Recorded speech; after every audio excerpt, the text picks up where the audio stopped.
Ok, on va passer de la moto à la caméra et au stabilisateur de caméra. Donc je vais appeler les Stabcamers qui ont travaillé sur le projet Stabcam. Projet proposé par Thomas, ici assis au premier rang. C'est rare de ta part d'être assis au premier rang.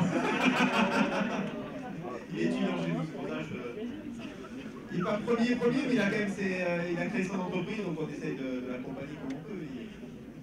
Et des fois, on a besoin de l'accompagner parce qu'il s'en sort très bien. Monsieur tourne l'équipe de Florent Pagny, est le pilote officiel des X-Games. Ouais, il a déjà des petits actifs à son nom.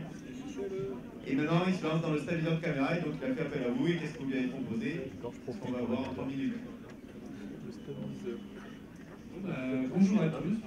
Donc déjà, on est un groupe de 9 Estiens de première année. Et donc, on s'est intéressé à un sujet proposé par Thomas, qui est en 3e année à l'Estia.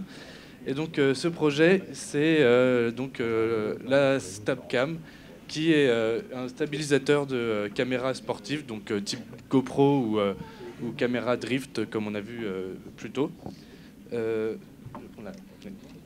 Donc là, on a une petite vidéo à vous montrer. Donc la Stabcam, sans Stabcam, voilà ce que ça donne. Et avec la Stabcam, c'est ça, c'est fluide, c'est magique.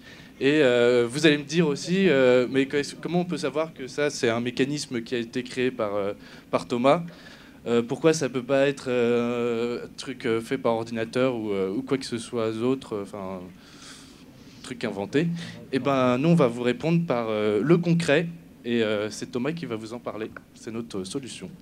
Donc voilà, ça c'est notre prototype, c'est notre projet, c'est notre robot de simulation piloté sur 3 axes que vous pouvez voir ici. Donc en fait c'est un projet que c'est pour créer des simulations aléatoires comme un vrai skieur ou quelqu'un qui fait du vélo pourra connaître dans la vraie vie. Et en gros, on adapte la Stabcam dessus et la Stabcam prend en compte ces mouvements-là et immobilise l'image. Donc on avait ces contraintes-là, on avait plusieurs contraintes. Au début, c'était justement créer ces mouvements aléatoires et aussi que ce soit simple de l'utilisation. Parce que Thomas, il va présenter ça dans des salons comme à Las Vegas au CES. Il faut que ça va très vite ces salons, il faut que justement l'utilisateur qui vient en 5 minutes, il puisse prendre en main. Donc on a une télécommande, c'est très simple, c'est très ludique, c'est très rigolo. Donc d'ailleurs, si le jury veut prendre en main la télécommande ici, c'est juste les joysticks. Et ça sera... c'est le fonctionnement de notre gamme. Comme ça, le client voit directement que ce n'est pas un programme de la Stabcam et que c'est vraiment aléatoire et qu'elle s'adapte vraiment. Donc pour ça, on avait 2 idées de base sur lesquelles on était parti. Celle d'un taureau mécanique, comme on voit dans les rodéos, c'est totalement aléatoire, personne ne tient debout et il fallait que justement on en fasse un plus petit, que la Stabcam s'adapte. Et on avait aussi l'idée d'un bras robot beaucoup plus simple cinématiquement à réaliser. Donc on a mélangé ces 2 idées-là, la cinématique d'un bras robot et le mouvement totalement aléatoire d'un robot mécanique, d'un taureau mécanique. Et donc Thomas nous a mis à disposition des servomoteurs et nous avec Katia, on a réussi, et toutes les imprimantes 3D gentiment mis à notre disposition, créer 2-3 petites pièces et un socle avec un peu de colle, du scotch et 2-3 plaques, réaliser ce petit prototype. Donc certes c'est un prototype, on ne peut pas encore adapter la Stabcam dessus, c'est beaucoup plus c'est pas encore aux dimensions, mais pour regarder le petit clin d'œil, on a mis une Red Bull, taureau mécanique, petit clin d'œil. Donc voilà. Donc c'est notre projet et voilà.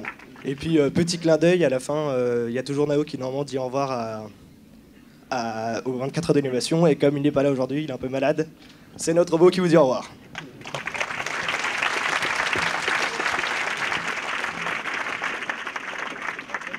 Merci beaucoup. Est-ce que les membres du jury ont une question à poser?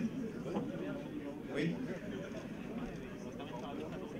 Clarifier le projet, vous deviez fabriquer ce robot pour le salon, le CES. Exactement. Pour démontrer au plus vite les qualités du stabilisateur d'image. Exactement. Okay.